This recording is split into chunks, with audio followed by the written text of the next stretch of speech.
everyone, for today's video guys, magluluto ako ng miswa. Ayan guys, miswa. May dalawang pack ako dito. And then, lalagyan ko ng siomay. Balito yung isa sa ko guys. Tapos lagyan ko siya ng pizza. Pinag-iwa-iwa ko yan ng maliit guys. Igigisa natin sa bawang, sibuyas. Tapos lagyan ng asin, magic sarap. Tapos ito yung water na isasabaw ko mamaya.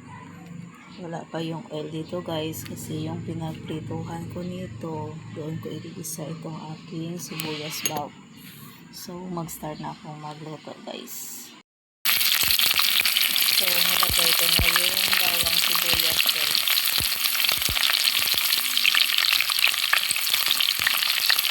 Haluin na natin until mag-golden brown itong ating onion at saka garlic.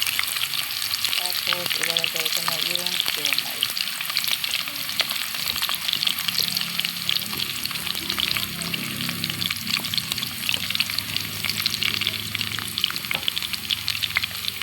So, ito na. Nilagay ko na yung siomay guys.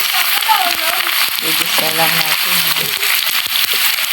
Tapos, lagyan natin ng water.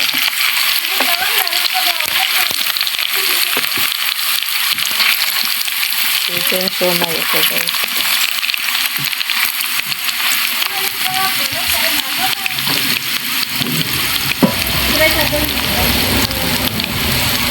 Lagyan ko na siya ng sabaw guys. Papakuloyin lang natin ito. Tapos ilagay yung ating miswa. So lagyan ko na siya ng asin. And then yung magic sarap para may lasa ang ating tinolang siomay. So,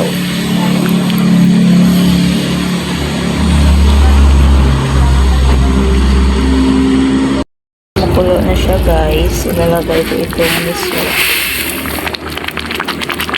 Yan.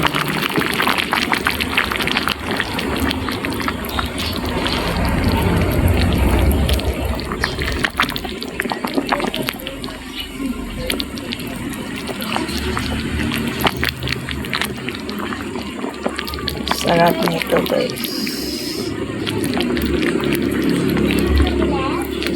Sarap umikot ng sabaw.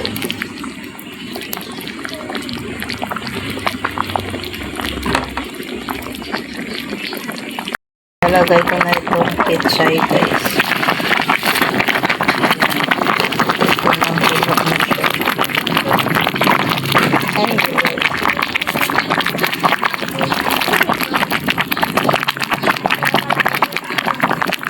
Ito yung pechay. Sarap pong pechay guys.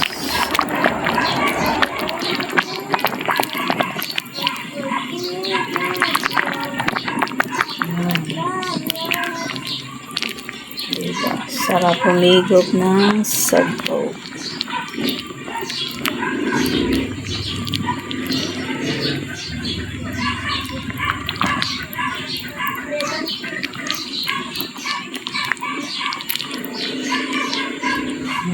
Yan.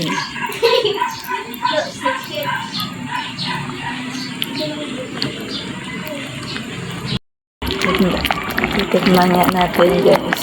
Ang sarap.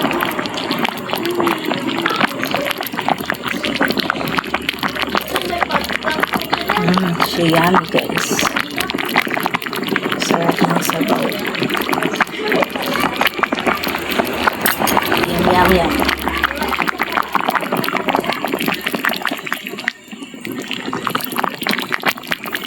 So, luto na guys ang ating tinolang miswa with siomay at saka pechay.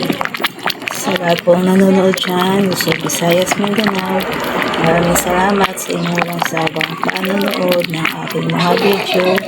Sa mga support nyo guys, maraming salamat.